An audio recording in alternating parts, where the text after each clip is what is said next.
Hi, my name is Saaniya Abbas, and in my immigrant jam, I would put lots and lots of very spicy green chilies, maybe some red chilies, and a lot of cuties.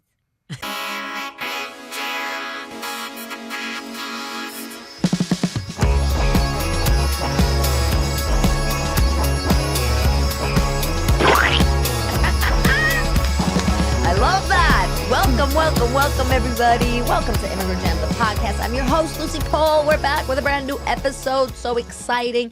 The sun is shining in New York City. That's right. I have an amazing guest here today. She has graced New York City with her presence for a couple of weeks. She's flying in and out. We're going to find out all about it.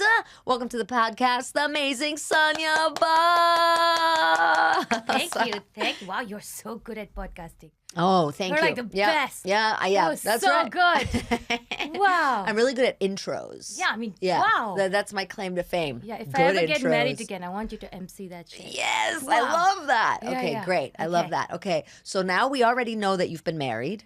Oh, yes. And I'm also, are you divorced? Yes, I'm Me divorced. too. High five. Oh! Yeah. Divorce club. Yeah. Do you also agree that people view women who have been divorced once as sad, but once you go to 2 or 3 divorces, man-eater? Oh, wow. I never thought of it. But in my culture, at least, your value as a woman like reduces once you're like divorced. Yeah, so my mom's just like, you should only date white people now. So I was like, okay.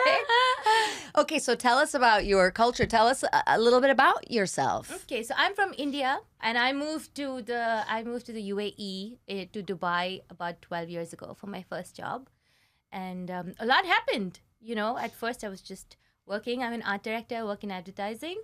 And then I married a white person. I know. Then I divorced a white person. Ooh. I know. And then I became a comedian because I was like, this course. is sad. I must make jokes. And so I started comedy. So really, my divorce was a pretty, good thing. I think at least like in Dubai, for me to like talk about that's what I think made people laugh at my comedy, because for in that region, divorce is such a taboo. Like I grew up not knowing anybody who was divorced. Like I just didn't know anybody. Whereas here it's like everybody is like, hey, we're all divorced. So which is great for me because I love being here. But at least in Dubai, for me to like go on stage and to like own that, like I'm divorced, and then to make jokes out of it was there was a little bit of a shock factor. And then so yeah, it was very empowering for me to be able to take that and turn it into a funny story, I think. And how did your family react to you getting divorced? Were they? Oh, it was not great. Okay. It was not good because they were just like, why? Just stay. It doesn't matter. You're not It's supposed okay. to be happy. Yeah, exactly. right, They were like, right. it's okay. Don't worry about it. Yeah. It's like, I have to do this. So it was, my family is a very liberal family. Wow. So, Even so. but even Yeah. they couldn't like Right. get on board with the divorce thing. So it took a while for them to like, accept it and be like, all right, okay, and now you're a comedian, like you're joking about it on stage. Do you think you'll get married again? I would, because I'm still a romantic. You still believe in love? Yeah, I believe in love, but I will be very picky now. Ah, okay. What I'll would be you? very picky What now. would you? What are your criteria now? Okay. Or what wouldn't you accept anymore? So now this is why I became a comedian, and I will tell you the reason, and this is what I joke about on stage, is the reason I got divorced is because we did not have any like physical, yeah. So like we were one, like he was my best friend. We loved each other, but there was just none of that. Yeah. And then I had to tell my parents that. So I had to be like, hey, so We ain't fucking. yeah, exactly. And they were just like, well, my mom was like, isn't that a good thing? So that's what, because I'm an Indian Muslim, and my culture is really quite not like on board with that kind of stuff. To be like, what do you mean as a woman you have needs? Like sexual needs. Of course. So, because for them it's like you just have the children and then you're done. And then Right. you don't need to do that horrible activity anymore. Whereas with me, I was like, no, I would like to very much. So, yeah, I got divorced, and for my parents to kind of accept the reason for it, was very uncomfortable. also that conversation. is So very basically, the next thing you would look for is a great physical I mean, attraction. so that's definitely one of them. Yeah. I mean, you have to be It's with one important. till you're dead. You're with this person. Yes. So, and then I think obviously someone who makes me laugh is important. yeah. And somebody who's like supportive of all the things I want to do, because I want to do a lot of things. Yeah. So Yeah. a woman. Yeah. God, I wish I was gay. I That know, would be me too. so great, Me wouldn't too. it? I have a friend staying with me, a female friend, and she like did the dishes the other night without me asking her to. Wow. And then I wake up and she's already made coffee. Oh, wow. And she wasn't like, how do I make coffee? You know what I Oh. mean? And I'm like, oh, I haven't lived, Yeah. with a woman in so long. Yeah. That it's like, oh, right. That's what that is. But my ex-husband was like this. He was a woman? He was like a woman? This is what I mean, and I'm Maybe that's straight. why you weren't having sex. Maybe. That's Because I'm straight. He why. used to like cook and clean and press my feet and just all of that shit. And I was just like, I'm sorry, I'm straight. Just You're like, stop being a little bitch. Oh God, no, he was so great. But yeah, but it would be, the thing is, I've never lived in a country where it's like normal to be gay. So I also don't know. I mean, I don't know, because I have friends who were with me in India, and they were like, we are straight. And then they moved to like New York or to LA, and they are fully gay now. So I just wonder, like, like, would I be gay if I move to a place where there's like none of this judgment? Like, if you live in such a safe space, I have no idea. We're all a little gay. Well, I've just never lived in a place like that. But I do plan to move to New York. Yes, I heard. Did you say that? Did you say I that in your message to me? Yeah, I because think? you were like, I have an immigrant podcast. And I was Yeah. like, well, I'm not an immigrant Right, yet. right. I am the imminent immigrant. Like, it's going to happen. Yeah. The imminent immigrant. The one yes. bit, yeah. Now we have the title for this episode, The Imminent Immigrant. The Imminent Immigrant is so Yeah. funny. It's a shirt. What do you think, where do you think that comes from, that you were like so brave to get up on stage and talk about your divorce? And I mean, you seem like you're brave in general. You know what I mean? Like, where do you think that comes from, that you have the guts or the balls? I have very big balls. How come? They're huge. Where do you think it comes from? Like, so I think I've always been kind of a shy, timid person my whole life. So really, after my divorce, I kind of broke out into like this, like, no, I'm going to be a person. And I tried to do comedy about other things, and I sucked ass. Because, I was doing jokes that anyone can do on stage. And then I decided I'm going to try joking about my divorce. And I was really scared, because I thought if nobody laughs, I'm going to cry on stage. Yeah. And I went on stage and I did it. I was shaking. And then I did it and everybody laughed. And I think it was less that I was like, oh, I'm going to do this. It was more like, I was very scared to do it. And I did it shaking. But after that, it was the laughter and the acceptance and the validation that gave me more like courage. So stand-up comedy for me has been like, it's been feeding into the courage, and that's been feeding into, it's like a cycle. It's really great. Yeah. So basically, it's like you do it despite being scared. You kind of Yeah. accept that you're scared, and then Yeah, and then the validation Right. helps me be Carries less you. scared. Yeah. yeah. Yeah. And I'm sure in a place like Dubai, where you say it's such a taboo to talk about those things, you're liberating a lot of women, at least, by talking Yeah. about it. Yeah, and to, go on stage and talk about like sex and, Yeah. and I'm also like a non-practicing Muslim. Yeah. So I also talk about that. Right. And, it's a little bit scary to do in a Muslim country where you're not allowed to insult religion. So I'm not insulting my religion. I'm just saying how I'm not exactly, a follower. So I think in a way it does like help women, because I have had women come up to me after the show who are like, I'm divorced and I really related to your story. And, so in that way, it has been quite a cool experience. Why do you want to move to New York? Because it's the home of comedy. Okay. It's yeah. so great. Yeah. I mean, in Dubai, as much as I love, it's very safe in Dubai. Yeah. Like, we don't lock our doors ever. Like, Wow. My apartment right now, unlocked. It just doesn't matter. What is the address? No, but like, it's so safe in Dubai. There's no such thing as crime, really. But over here, it's like, oh, everybody, just boom, boom. Yeah. Anything can happen. I don't know. It's so Everybody, boom, boom. scary. Yeah, they have America. the guns. Yeah. Yeah, but it's also, there's so much freedom here to like, you can be whoever you want to be. You can talk about what you want.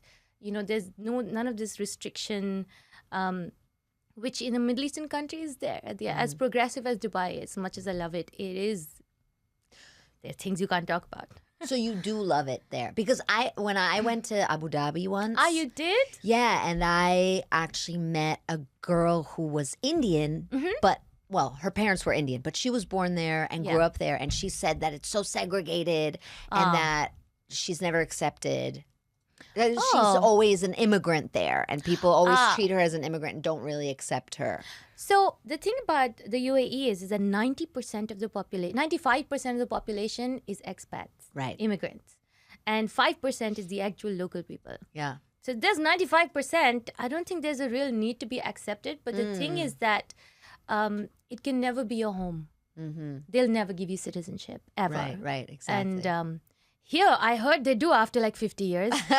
So if I'm still alive, you can get it faster, girl. if I marry one of them. Marry another white boy. Oh, you know, I get so many grubs your DMs. feet. That's like the flex that Americans have. They're like, hey, if you marry me, I will get you an American passport. Oh my God, really? People DM you that? I get thousands of these messages. And I mean, honestly, Thousands? Yeah. Oh my God. it's not a bad flex. It's like, I can't blame you for trying that because you have a great passport. It's good. Also, you know, from the other side of the world, we've been watching America like it's a TV show. Right. It's very entertaining. I mean, so much happens. And now I've been watching this where Trump went to, like, he was in a court and they were like, you go to jail, there's a mugshot. And then there's all these lines about, like, headlines about, like, he looks sexy in his mugshot. I'm like, no, it doesn't. But he's so angry. Did you see his mugshot? Yes. He's, like, pouting and, like, frowning and, like, Yeah. Trump. You know, but it's very entertaining. But at the same time, I can understand if you actually live here, like, it's probably not that entertaining. It's probably What do you guys think of America when you see that?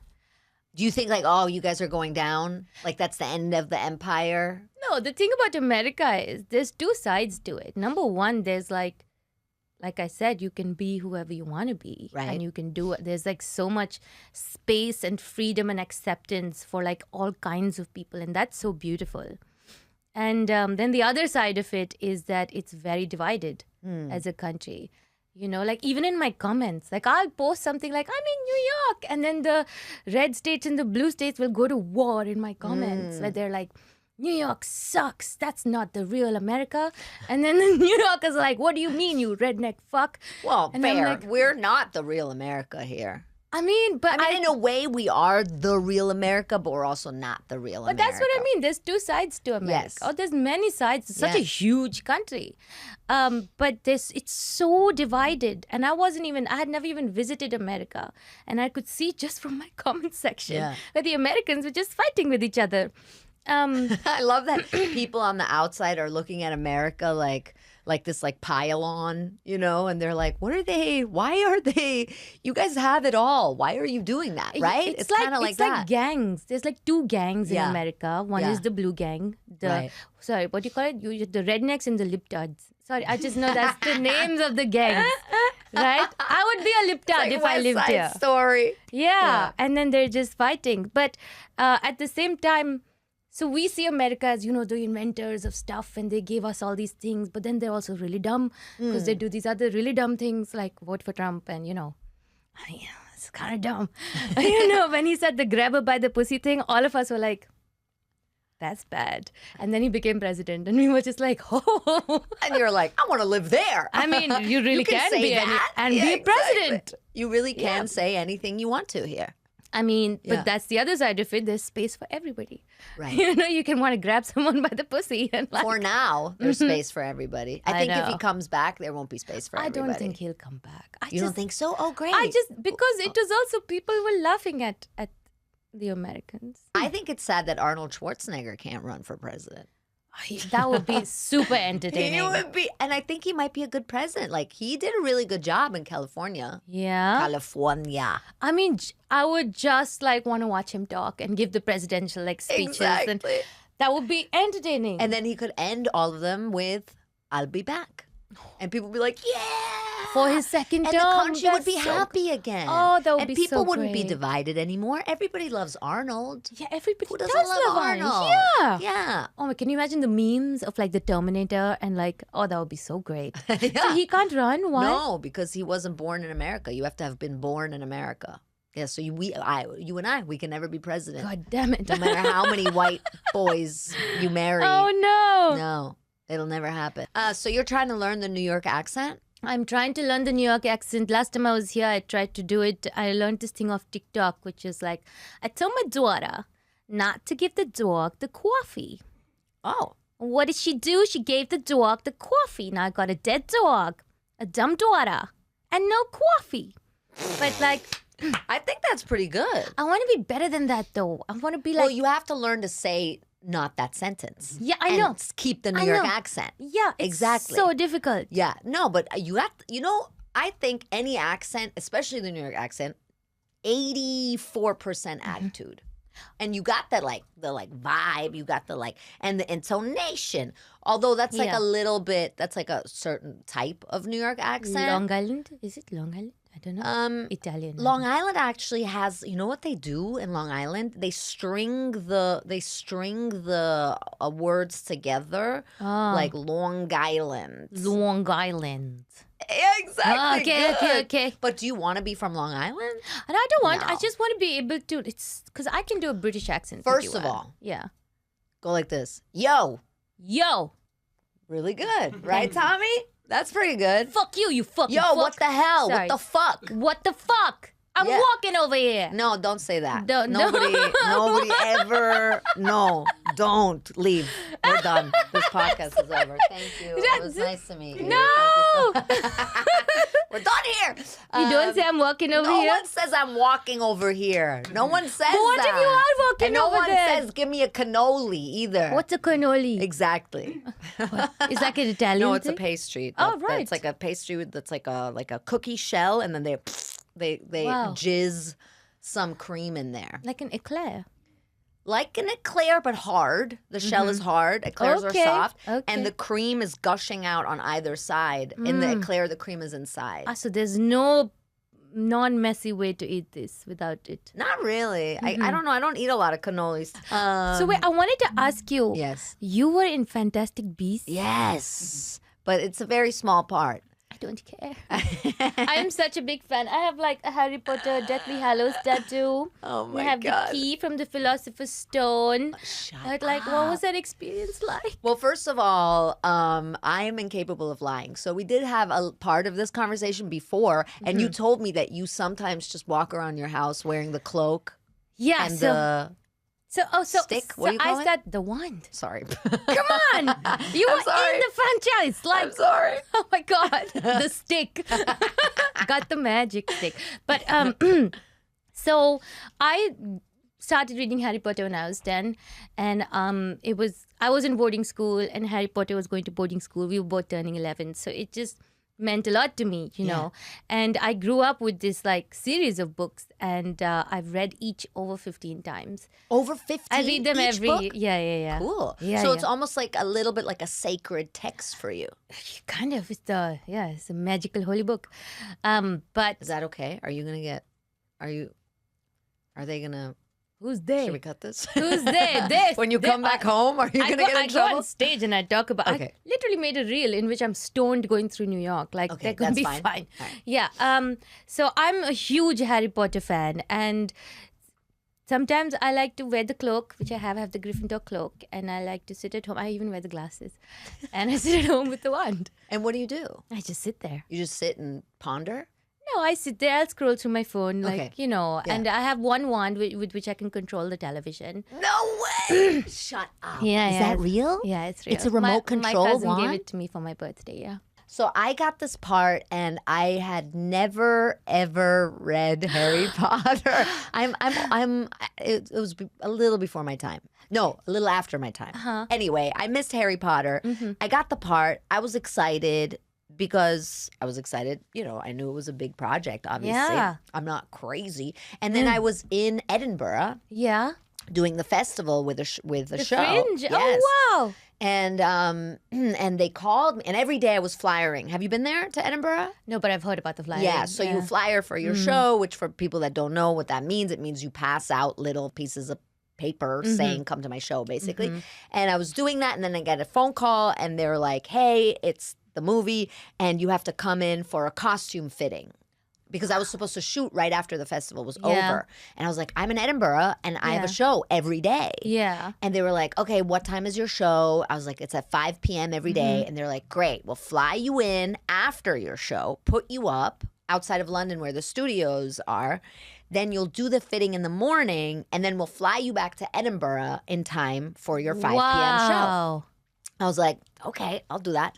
Cool. So I leave my show, and I get on like, a business class flight, and then they fly me in and they put me up at this beautiful hotel, amazing room, beautiful, beautiful, beautiful. The next morning, I go and do the costume fitting with Colleen Atwood, who's the costume designer who won an Oscar for it. Amazing woman, incredible woman. And I do the fitting. Then I go into the makeup test, and outside of the makeup trailer, Colin Farrell's just standing there smoking a cigarette, and he's like, oh, hey. And I'm like, hey. And I go in there, and then they like whisk me back to the airport, and I get off, and I have to run to the theater because it's like 4:30, and I go up and I do my show for like 23 people. And then I get out, and I'm like, and then I realize no one knows what just happened to me. Like, my for me, God. the whole world has kind of changed. You know those experiences when you're like, everything's different, but nobody knows? Yeah. And then I felt so douchey being like, hey, I just went to London and did it, I So I mean, was like, oh. yeah, you said that on stage? I didn't talk about it on stage. Oh, you didn't. Okay. I probably should have, but I think I was also just like scared of, because they have like a laser pointed at your head At in terms of Edinburgh? confidentiality for Harry Potter stuff. Oh, really? Oh, yeah. They're insane. Like when I did the shoot, you weren't allowed to print out your sides. They put them in like the pages that have your lines on them. Right, okay. They put them in your trailer, and then you had to leave them there at the end of the day. Wow. And your phones, for us, they didn't, but for the extras and stuff, they took their phones away completely. What? And they told me one guy on the crew got fired because he took a photo of something with his phone, and he wasn't allowed to. So they're like very Oh, my God. insane. Honestly, my whole life I was like, so sure about certain things. Like Harry Potter, I'll never stop loving Harry Potter, and I never have. But then J.K. Rowling is unhinged these days. I was just about to ask you. She's unhinged. Yeah? I mean, maybe just if you really dig deep, I guess she's coming from a place of hurt where she sees like this making sense to her. But the way she's approaching it is very aggressive and rude and mean, I think. Oh, this yeah? is not the way to do it. I don't Yeah. know. I haven't followed. I just know that it's happened. Oh, she hates the trans people. She really, Does she? She hates them. I thought at first that, they're just exaggerating. Then I went to her Twitter. I don't normally go on Twitter. I went to her Twitter. I was like, oh, she hates them very much. Really? Oh, yeah. She refuses to acknowledge that trans women are women. She's like, no, they're not. What are they She for says her? they are biological males, she calls them, which I think is really awful. Huh. Because Yeah. I don't know. I think she's coming from a space where she's like, she has an abusive, like she went through an abusive relationship as a woman with a man. And I think she says that, as women, we should be a protected class of like gender. And if you let the trans people, be part of that, then you're diluting the women's safe spaces and, And I think there are like conversations in there that can be, that can make sense without hurting somebody's whole identity and feelings, I think. But the way she's going about and doing it is like really like, it's very rude. But yet you don't think that means you have to stop loving Harry Potter. Because I'm in love with the story of Harry Right, Potter. exactly. I'm not in love with the creator. Yeah, look, I can love someone and like hate his mom, Right. right? Great analogy. And you Thank know you. what? Most of the time, when you love someone, You do hate hate their mom. Yeah, because I don't know what it is, but moms and their sons are like, there's something weird going on oh there. yeah, something. I thought it was a very brown weird. people thing, but then I married a white person. And I was like, oh, it is global. No, it's an all people thing. Yeah. Yeah, it's an all people thing know. for sure. Yeah, it's weird. Yeah. So best to find men Who have no mother. Who have no mother. Yeah, just find a really old one whose mom is too old to really recognize him or you.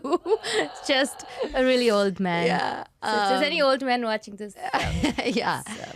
Americans. Yes, okay? the passport. Okay? No immigrants. We don't need the immigrants. American Saaniya passport, needs- thanks very much. I yeah. appreciate.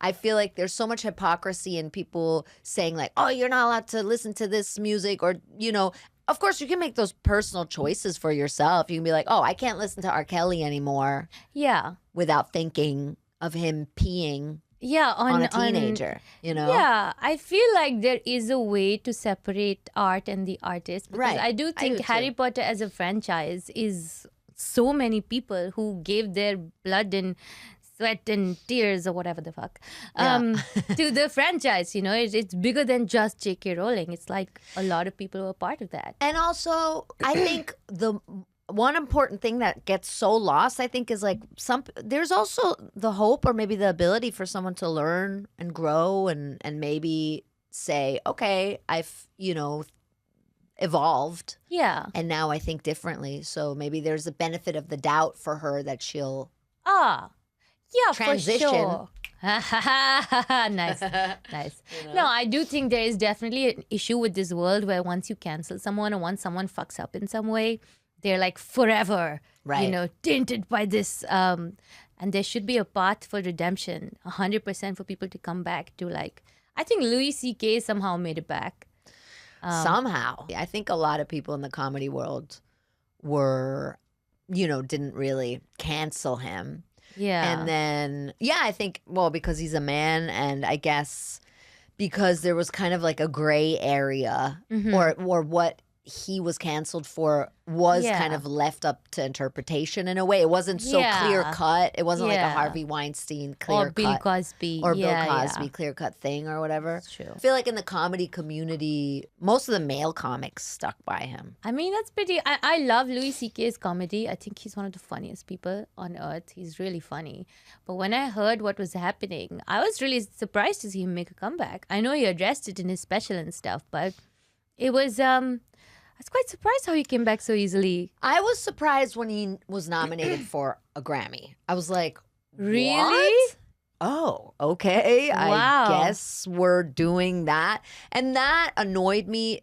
His comedy, you can, of course, he's a great joke writer and everything. But it Yeah. annoyed me because I felt like there's so many other people Yeah, that you who could have haven't done this, nominated yeah. who haven't done and this, who yeah. haven't done this. Yeah. That where it's like, Because it's what are not we like saying? he's the only funny person in the fucking. Yeah. Exactly. And of course people will be like, yeah, but if he's the funniest, then he should be. And it's like, well, the funniest, it's not objective anyway. I mean, You and know? also at the same time, you're kind of normalizing what he did. Right. Which, to me as a woman, I understand the woman's perspective. Yeah. If I'm in the other day, I went into a room and I was in a room with some really famous comics, and I was just sitting there I don't know how to behave. What do Right. I do with my arms? Right. Because you're Totally. in awe. What of, do I do with my arm? some- Then I just started Yeah, flapping it around. Where They did were I go? what the fuck? Do I put them on the table? Do I just What do I do with my arms? So I took my dick out Yeah.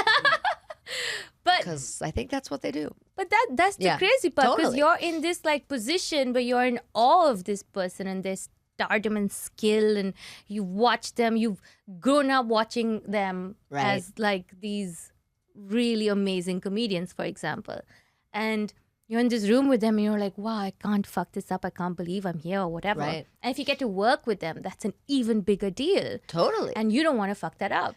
Absolutely. And then I think also as a woman, you're so sort of used to or conditioned to always think that it's your fault, that you should change yourself. Yeah. So when you're uncomfortable with something, a lot of times I feel like there's a programming where we revert to there's something wrong with me. I'm just too Yeah. uptight. I need to be Yeah. more easygoing. Yeah. Why does it bother me that he's pulling his dick out? Haha, we're just artists and funny people. Yeah. And then you leave, and a day later, you're sitting there and you're like, that That's gross. Yeah. was not cool. Yeah. I feel like something went wrong there. I feel like something wrong happened to me. You know what I mean? And the crazy thing is, a normal guy wouldn't do Yes, that. But the only exactly. reason that Louis C.K., for example, would do that is because he knows that there's that power dynamic imbalance. 100%. And so he's taking advantage of that. Exactly. And doing that to women. And that should be illegal. And that's the fucked up thing. Exactly. And that's the fucked up thing. That's the reason why people are like, that's not cool. I'm not going to go see him anymore, or we should cancel him. Or at the very least, like, we should, raise awareness that this is not right and he shouldn't be doing it again. Yeah. You know? I mean, I'm fine with him still being a comedian. He's a very funny comedian. But that, I do feel like there should have been a little more, like, I don't know, maybe don't give him a Grammy. Right, the Grammy thing, Grammy thing, and then Madison Square Garden this year, I was like, okay. And again, I'm not hating, and I'm happy for him that he is, and I agree. I think it's kind of horrible how, like, people want to take people's livelihoods, and there's certain degrees, you know what I'm saying? Like, the Cosby thing, is a different degree than him taking his dick out. For sure. Yeah.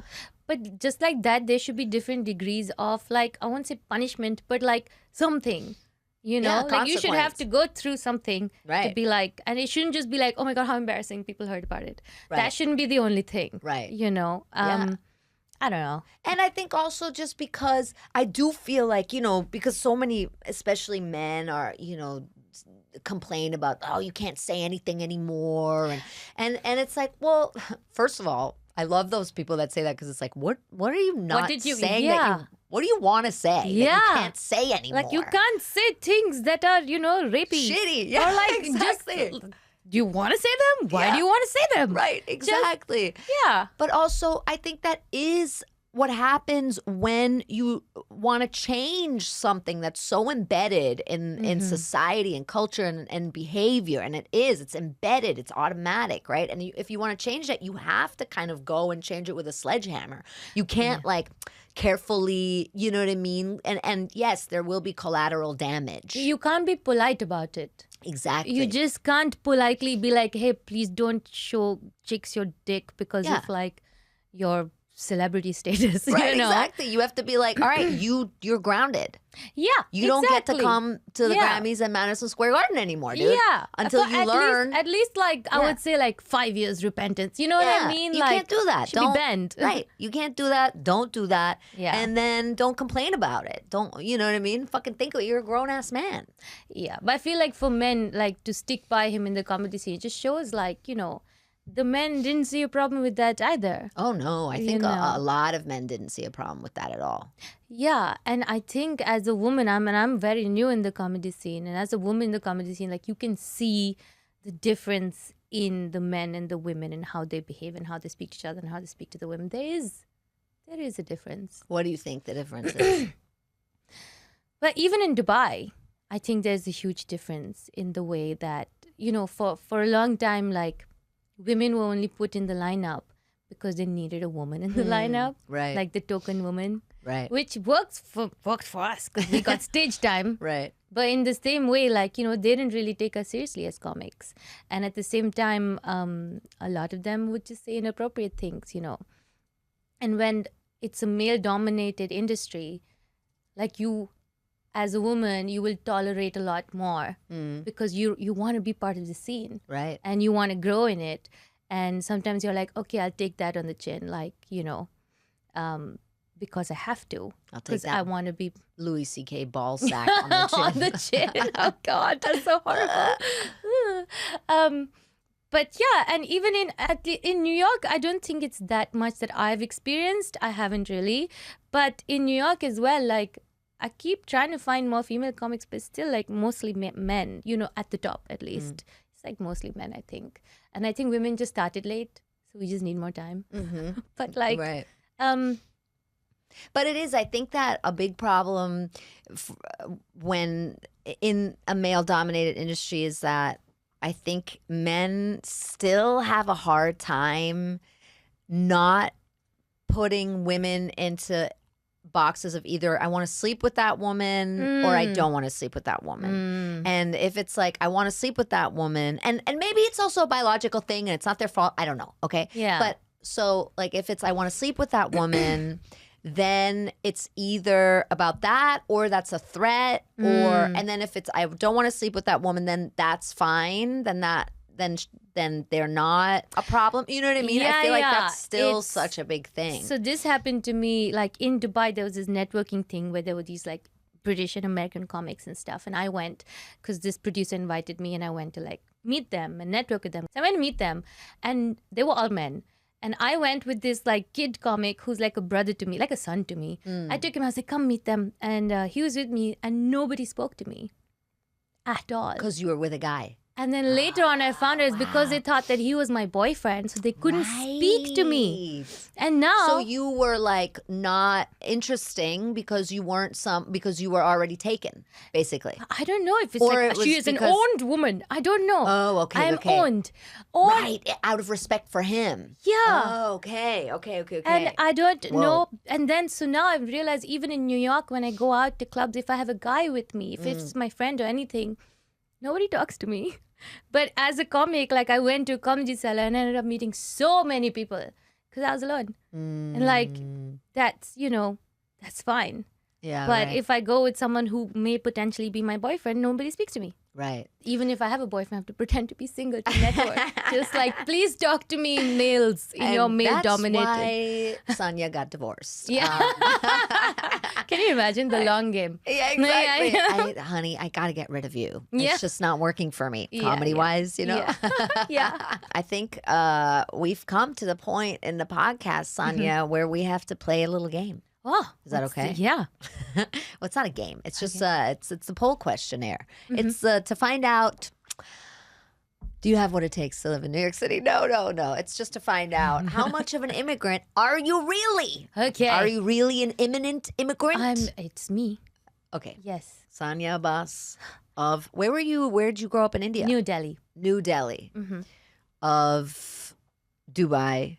Of London. In it. Of soon New York. And we want to be there when you eat your first cannoli, by the way. Are you ready truly to play the poll question? I'm ready. I'm so ready, Paul. Okay. Yes. Saaniya, if you were president of the United States of America, what American food would you ban? Would I ban? Yeah. Oh, no. Do I even know American food to that extent? Maybe the oatmeal raisin cookie. I think that's really gross. That is so funny. Okay, why? Why is that gross? The raisins? The oatmeal? It's just all of it. It's just gross. Do you like cookies in general? I love cookies. What's your favorite cookie? Like chocolate chip with a little white chocolate and the dark chocolate. I love that. You like the white chocolate, huh? If you could deport one American person, who would you deport? How fun would it be if it was Donald Trump? That would be fun. That would be so fun. The question arises, where do you send him? Afghanistan. Just for fun. Just to see what happens. Said that, like, obviously. Yeah. What's the most Indian thing you've ever done? I just ate 5 green chilies for fun in like 15 seconds just to show my friends that I could do it. Yeah, really? What's the most Emirati thing you've ever done? I think probably wear a burqa. Okay. Just to like visit like one of their mosques. If you had to come up with a catchphrase for the United States of America, what would it be? Oh, the United States of America. Fuck yeah. Is that like nice? Is that from like that. the movie America? Fuck yeah. If you were casting a movie about the Statue of Liberty, who would you cast as the Statue of Liberty? As the Statue of Liberty? Yeah. Oh wow. That's such a random question. I know. Who would I cast as the Statue of Liberty? Maybe like Taylor Swift. Just because I really Taylor like Swift. Okay. Yeah. Did you go to the concert? I'm going. Where? In London in June. I'm a huge Taylor Swift fan. If Taylor Swift ran for president, she could save the country. She could save the world. She could save the world. She could save us all. Can't you tweet her? You have enough of a following that Taylor she would listen Swift? to you. Oh, I could never. I'm not worthy. She's my God. I love her. Okay, 2 more questions. If you could add an amendment to the U.S. Constitution, Whoa. what would you add? Oh, okay. I would say probably get rid of the guns, you guys. Yeah. That's a good like one. crazy. You know, it's nowhere else in the world like this. I know. It's I'm shocking. German. I know. I mean, it's just because we read about it and you're like, oh no, another school shooting. Like, just stop the guns. Like, every day you guys are like, oh, so sad. You're like, but just do the thing. And once you do the thing, it's finished. And I think it's good for people listening to hear, like the Americans listening, that outside of America, everybody thinks it's insane that it's not being changed. It's just crazy. It's like I can't believe it, you know, that you are sending your children to a school and they're not like, when I was in school, like it was so unfathomable for me to think that my life would be in danger in school. What was the most dangerous thing back then, do you think? In school? Or anywhere around I mean, you? there were like monkeys in the trees, you know. That's awesome. Like there were, because I went to boarding school, there were monkeys in the trees. But in India? Yeah. Yeah. But just the school shooting stuff is just like, I can't believe it. Yeah. And the fact that these poor children have to like go through like drills. Like, you know, we go through a fire drill in Dubai and that's like annoying. But then imagine as a child to be like, oh, what if I get killed? Yeah. This is what I would do, is to like not get killed. Yeah. Like, how can you expose your children to that? And then you're like, but don't abort them. So you're like, what do you want? Make up your mind, you know? What advice do you have for people listening to this podcast who want to be cool? Who want to be cool? I would say every day is like a new chapter, you know? Or, yeah, if you fuck up today, like, it's okay.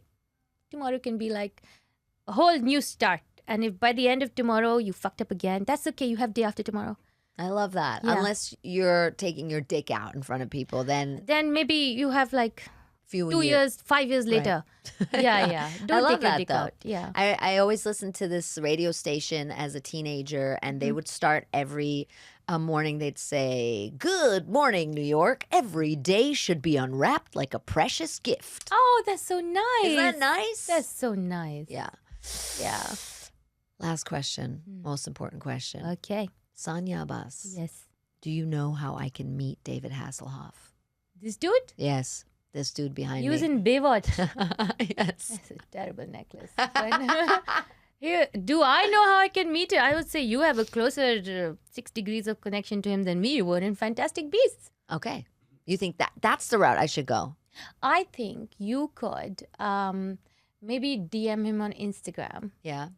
And then, does he have kids? Oh, yeah. Oh, maybe you could get close to one of the Famously.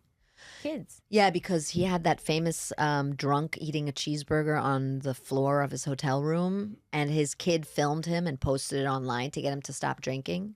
Oh, you haven't seen this, huh? Why would you want to meet him? Good question, actually. That's hot. Okay. Is that hot? That's so That's like, oh my God, the cheeseburger off the floor is so hot. Yeah, maybe examine myself. Yeah, a little bit. Just like a nicer guy, you know? No, I don't want to date Mentally him. stable. I Oh, don't- you just want to meet him? I don't want to date him. No, I just want to meet him. I've been a fan of his since I was a child. David Hasselhoff. It's a very German thing to be a David Hasselhoff fan. Really? Yes. It was a total pop culture phenomenon that Germans went nuts for David Hasselhoff. Where in Germany are you from? I was born in Hamburg.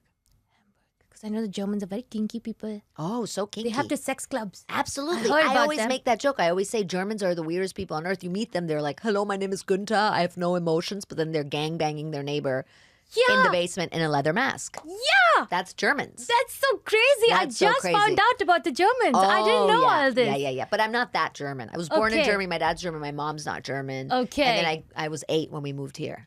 Okay. Yeah. Yeah, So- yeah. Have you heard of the Kit Kat Club? Oh, yeah. I've been there. No. Yeah. I used to live in Berlin.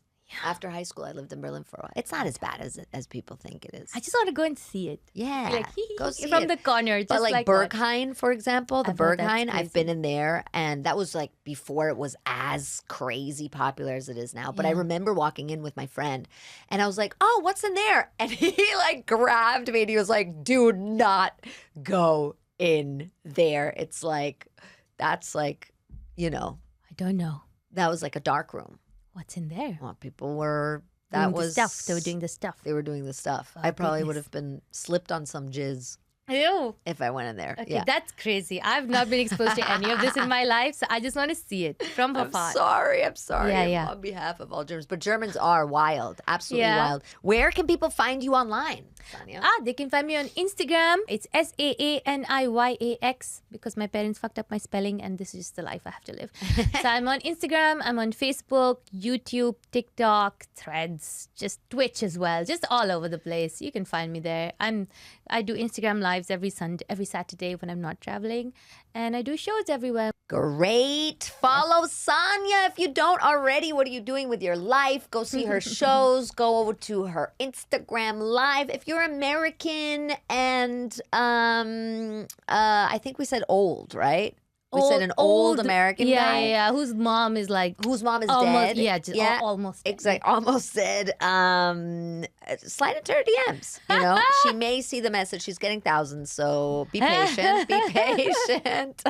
If you see her in a comedy club with a man, talk to her. Break the fucking cycle, okay? Yes, please. But be nice. Follow her. Check her out. Do all the things that you need to do. Thank you so much to our patrons. You know who you are. Lumi, Gio, JT, Joe, Martine, thank you for listening. You know who you guys are. If you listen to this podcast, give us a rating and a review. Takes 2 seconds. No, realistically, maybe 20 seconds. But it can be fun. Yeah. Awesome. Thank you to Tommy, producer extraordinaire. Oh my goodness. Thank you so much for listening. Thank you again, Saaniya. You're the best. Thank you. You're the best. We love you. Go do something nice. Have fun. Goodbye.